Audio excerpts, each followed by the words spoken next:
عذاب کن وجوہات کی وجہ سے آتا ہے؟ پیغمبر اسلام کے ایک صحابی ہیں، اس روایت کے ساتھ بھی یہ مسئلہ کہ بڑی مشہور روایت ہے اور آپ نے اسے بھی علماء سے سنا ہوگا، مگر ایک مرتبہ پھر سن لیں تاکہ بات واضح ہو جائے۔ عذاب اور قبر کے عذاب کی بات نہیں کر رہا، پہلی رات فشار قبر کا عذاب، قبر کی دیواریں جو اپنے درمیان لے کے دباتی، یہ عذاب کس لیے آتا؟ ملک الموت نے روح کو نکال دیا، گھر والوں نے کفن میں لپیٹ کے نماز جنازہ پڑھ کے قبر میں اتار دیا، قبر کو بند کر کے چلے گئے، اب اکیلا مومن ہے اور وہ رات آ رہی ہے جب اسے فشار کا عذاب ہوگا۔ مگر یہ عذاب کیوں آتا ہے؟ بعض روایتوں میں ہے کہ پہلے سوال و جواب ہوتے ہیں پھر یہ عذاب آتا ہے، بعض میں ہے کہ پہلے عذاب آتا ہے پھر سوال و جواب ہوتے ہیں۔ تو میں پہلے اسی کو ذہن میں رکھتے ہوئے کہ فشار پہلے ہوتا ہے سوال جواب بعد میں، اس اعتبار سے گفتگو کر رہا ہوں۔ اور یہ بھی ہو سکتا ہے کہ مومن کا معاملہ الگ ہو، کسی مومن سے پہلے سوال ہو جائے بعد میں عذاب آئے، کسی کو پہلے عذاب مل جائے سوال بعد میں ہو۔ تو بہرحال منکر و نکیر کے سوال کی تفصیل وہ بعد میں، پہلے فشار قبر۔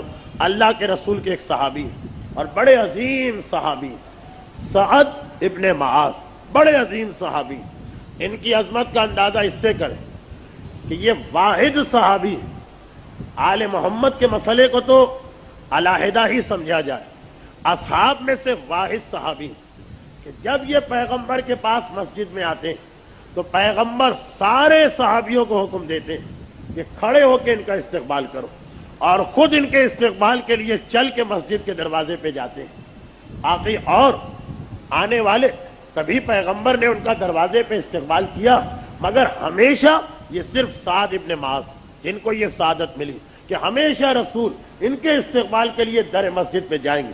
یہ اپنے قبیلے کے سردار تھے، مگر پیغمبر اسلام سے اتنی محبت تھی کہ رسول کی خاطر سرداری چھوڑ دی، اور پیغمبر نے ان کو دو ایسی حدیثوں کے ذریعے سے فضیلت عطا کی کہ ان کے زمانے کا ہر مسلمان کہتا تھا کاش یہ فضیلت ہم کو ملتی۔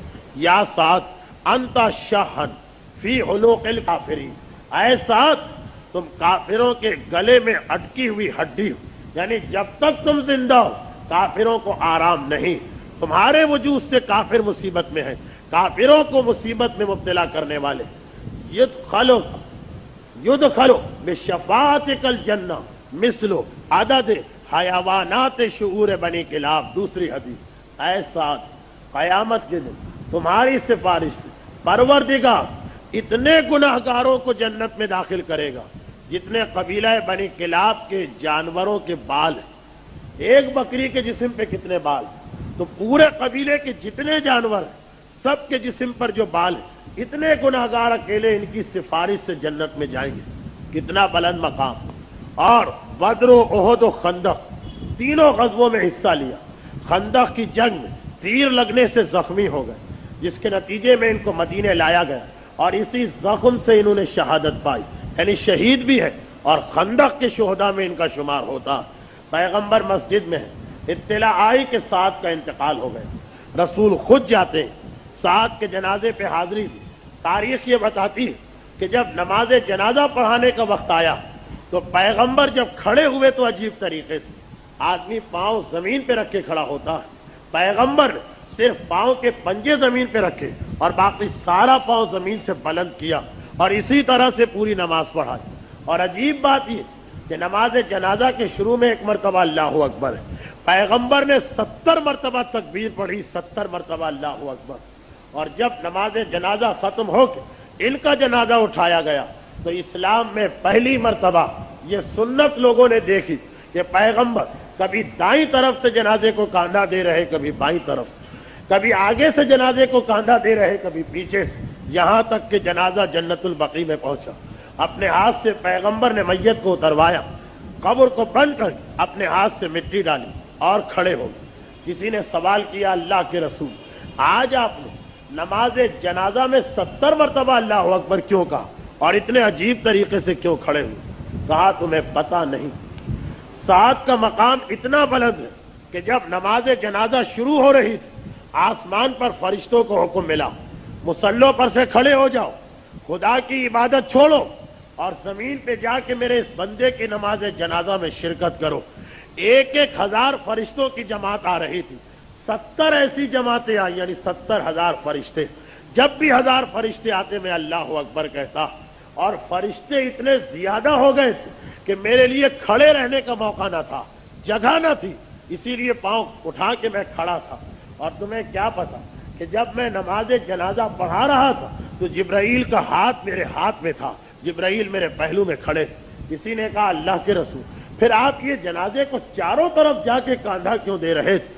کہا کہ تمہیں کیا معلوم یہ مرنے والا کتنا بلند مرتبت ہے. ارے اس کے جنازے کو کاندھا دینے کے لیے جبرائیل و میکائیل آئے تھے. جب وہ دونوں آگے سے کاندھا دیتے میں پیچھے آ جاتا, وہ دونوں پیچھے آتے میں آگے چلا جاتا, وہ دونوں دائیں طرف آتے میں بائیں طرف جاتا, وہ دونوں بائیں طرف جاتے میں دائیں طرف آتا. فرشتے کاندھا دے رہے ہیں, اس لیے رسول چاروں طرف سے آ کے کاندھا دے رہے ہیں. لوگوں نے سنا اتنا عظیم صاحب, اتنا عظیم صاحب. فرشتے نماز پڑھے, جبرائیل رسول کے ہاتھ میں ہاتھ, میکائیل اور جبرائیل کاندھا, ان کی شفاعت سے اتنے سارے جنت میں جائیں گے. سعد کی ماں بھی وہاں موجود تھی, سعد کی ماں بھی وہاں موجود تھی. اچھا, یہ روایت بھی ان روایتوں میں سے ایک ہے جس سے علماء نے وہ مسئلہ حل کیا کہ ہماری شریعت کے اندر عورتوں کے قبرستان جانے میں کوئی حرج نہیں.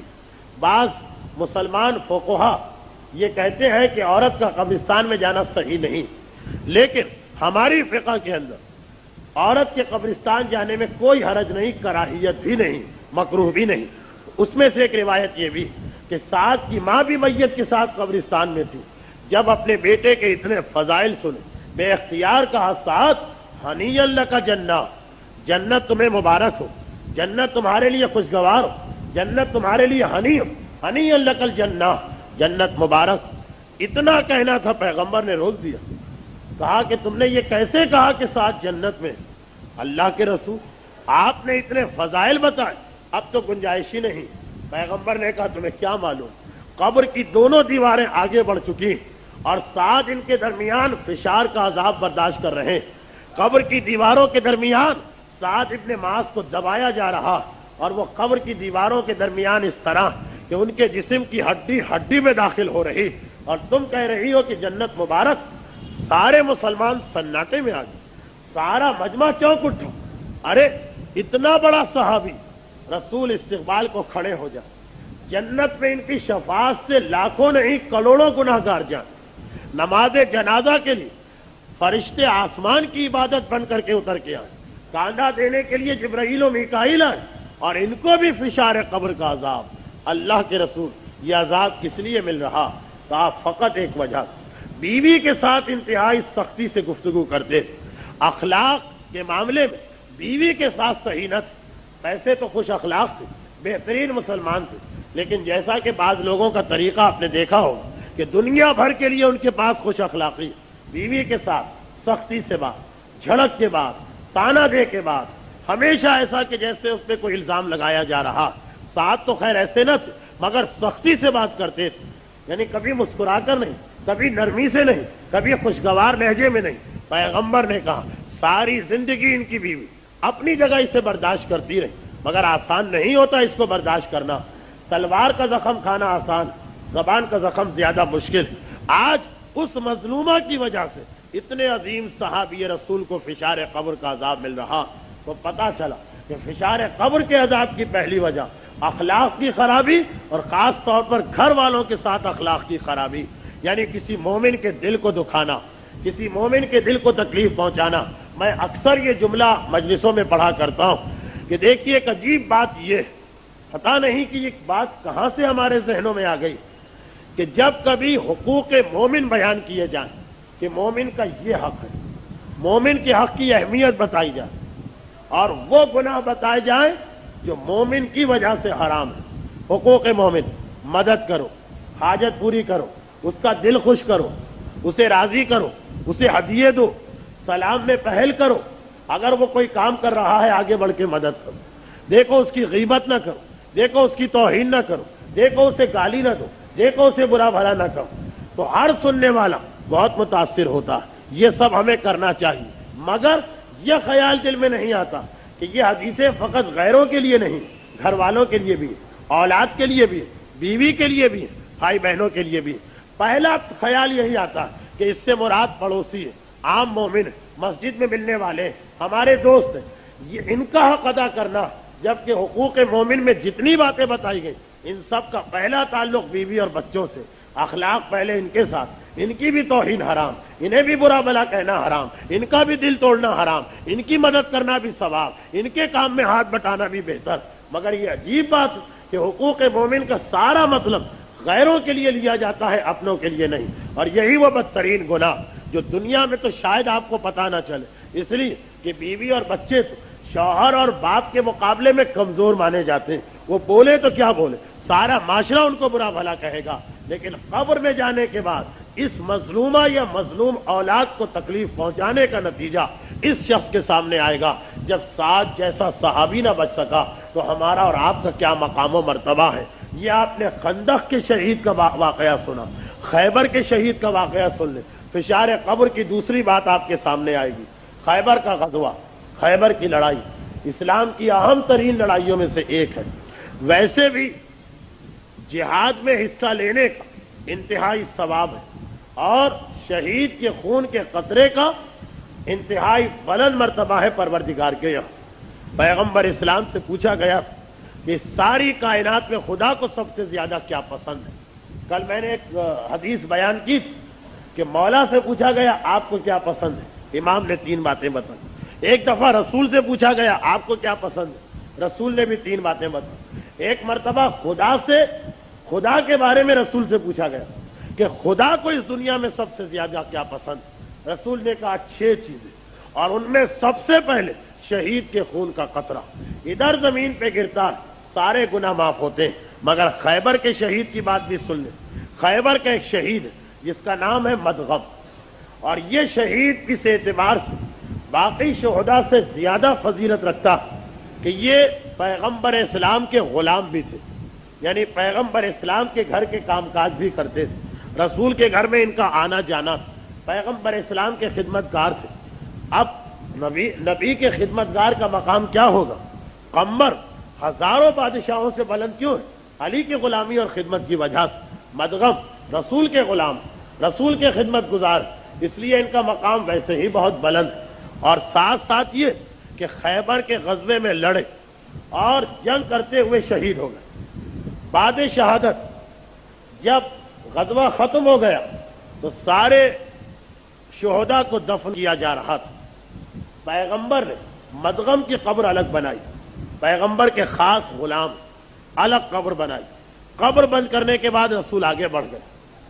پیغمبر اسلام قبر بنواتے جاتے ہیں، مسلمان ایک ایک قبر پہ آتے ہیں اور آنے کے بعد مرنے والے کو مبارکباد دیتے ہیں۔ مسلمان اب مدغم کی قبر پہ آئے، مبارک ہو جنت، شہید بھی ہو رسول کے غلام بھی ہو، جنت کے باغ میں ٹہل رہے ہوگے، ہماری جانب سے مبارکباد لو اور ہمارے لیے دعا کرو۔ شہید مرتا نہیں، وہ ساری گفتگو سنتا۔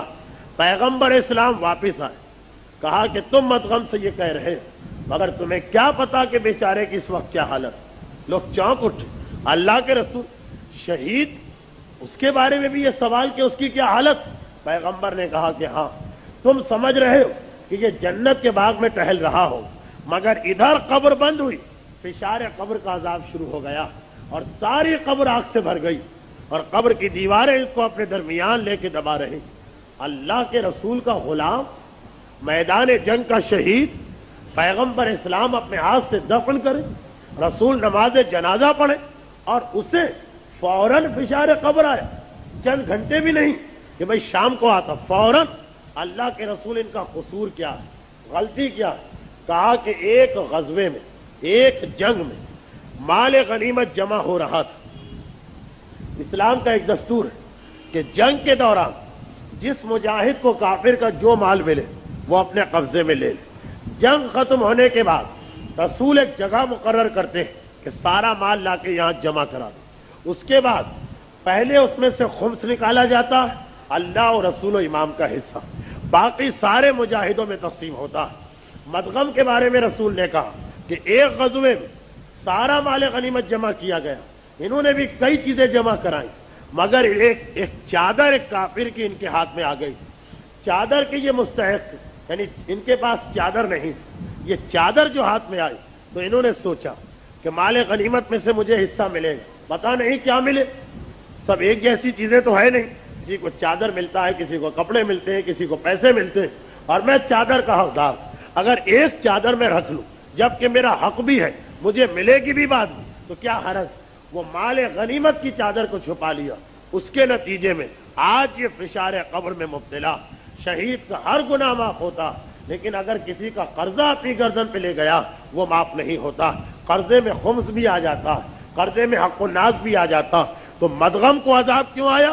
ایک چادر 2 روپے 4 روپے 6 روپے کی اس زمانے کے اعتبار سے، وہ بھی کافر کا مال، مگر خمس نکالنے سے پہلے اپنے قبضے میں لے لیا، اب اس کی وجہ سے قبر کے عذاب میں مبتلا۔ سعد ابن معاذ کو قبر کا عذاب کیوں ملا؟ بیوی کا حق ادا نہ کرنے کی وجہ سے، یعنی زبان سے تکلیف پہنچا رہے۔ مدغم کو عذاب کیوں ملا؟ مومن کے مال کو نقصان پہنچایا۔ یہ سارے مومنوں کا مشترکہ مال، ایک چادر بھی اس میں سے لے لینا، سب کے حق کو نقصان پہنچانا۔ تو قبر کا عذاب، فشار قبر کا عذاب، ابھی ہمارا موضوع عذاب قبر نہیں، وہ بات کی منزل، ابھی تو قبر کی پہلی گھڑی، قبر کے پہلے گھنٹے کا تذکرہ ہو رہا۔